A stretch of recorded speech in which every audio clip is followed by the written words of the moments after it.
देखो गांव वालों, यही है वो दो बदतमीज जिन्होंने हमारे गांव की इज्जत मट्टी में मिला दी। सरपंच साहब बताइए क्या हो गया? क्या हो गया जयपाल? ये बात अपनी बेटी से पूछो। बता रही बबीता क्या हो गया? बोल बबीता बोल। अरे ये क्या बताएंगी सरपंच साहब, वो तो मैं बताऊंगा। तो हुआ ऐसे, मैं शहर के लिए जा रहा था तो लल्लन भाई के खेत में इस कदर झाड़ियाँ हिल रही थी, बताने वाली हो तो बात ना है।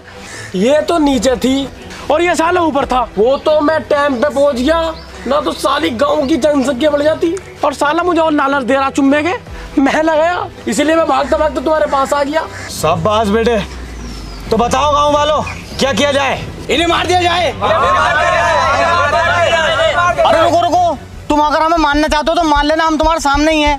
मैं तुमसे एक बात पूछना चाहता हूँ, क्या मोहब्बत करनी गुनाह है? ये मुझसे मोहब्बत करती है, मैं इससे मोहब्बत करता हूँ। ये मेरे बिना नहीं रह सकती, मैं इसके बिना नहीं रह सकता। अगर तुम इसकी कहीं और शादी कर दोगे ना तो ये जहर खा के मर जाएगी, चाहे तुम इससे पूछ लो। बता रही बता ना, अरे मुकर क्यों रही है? बताती क्यों ना है? जहर न खाया जाएगा, फांसी खा के मर जाऊंगी। देखो बहरहाल ये मेरे बिना मर जाएगी। भीमा, तुम अपनी हद पार कर रहे हो। तुम शायद भूल गए हो कि हम एक सरपंच है। अबे वो सरपंच के फलान, तू भी कम ना, तू भी जिन्हें कितनी बार पकड़ा गया। साले सिर काट का पंच गाड़ में खोद दूंगा।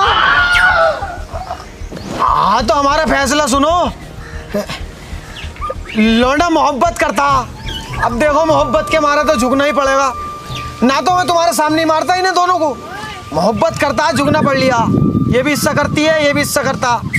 जयपाल बेटे टेंशन मत ले, घर का माल घर में ही है, मतलब गांव का माल गांव में ही है। 8 दिन बाद इनकी शादी करवा दी है। अच्छा और सुन बे, आज रात जंगल का पहरा तू और भोला दूधिया देंगे। ये कौन सी बात हुई सरपंच साहब? मतलब हमारा जीना है, हमने लेंगे। क्या भाई? रात को पहरा दूँ, दिन में दूध बांट रहा हूँ। अब तुम मुझे ये बताओ, दुग्गी किस टाइम पिटूं मैं? हाँ यार चल, अपनी बहू को भी ले जाइए साथ, ठीक है? तमीज से देना पहरा। हाँ ये बात सही है यार। चलो सब लोग अपने अपने काम पे निकले।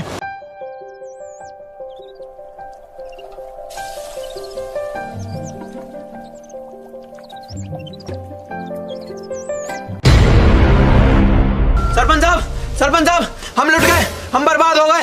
क्या हुआ? जंगल में कम से कम 8 पेड़ और 2 जानवर मरे पड़े हैं। भोला, भीमा, भोला, हमें तुमसे ये उम्मीद नहीं थी। तुम हमारे गांव का योद्धा हो, तुम्हारे होते हुए जंगल से कोई पत्ता भी नहीं ले सकता, और रात 8 पेड़ कट गए।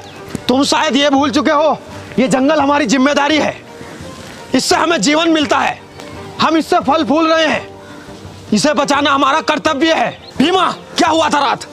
सरपंच जी, हमारी ये बात तय हुई थी, आधी आधी रात पहरा देंगे। मैं तो अपना आधी रात पहरा देकर सो गया था, बाकी भोला से पूछ लो। भोला बताओ। वो सरपंच साहब, रात बहू गई थी ना मेरे साथ, तो उसके साथ गुच्चुक डाला खेल लिया था, तो पता ना लगा क्या हो रहा क्या ना। सुअर जलील, तुझे जोश जोश में ये पता ना चला 8 पेड़ कब कट गए? चुप है साले, हर बार हमारे ऊपर बैठा है। अबे तुझे इतना फिकर है तो खुद दे ले करने पैरा, साला घर सोता हुआ के पास टांगे फैला के। भोला, जब हम तुम्हारी उम्र में थे तो हमने खूब पहरेदारी की है। हाँ मुझे पता, तूने कितने पहरे दिए रातों को, रोज एक लोंडिया ले जाग रहा। सब में बड़ा सिराब तो यही है गांव का। बिना गांव वालों की इजाजत के एक पेड़ नहीं कट सकता, कोई तो गद्दार है। अरे बाबूजी मुझ पर शक कर रहे हो? अबे शक ना कर रही है, हाथ फेर लिया हूँ, तू तो अपना खून है। कोई तो गद्दार है, पता लगाना पड़ेगा।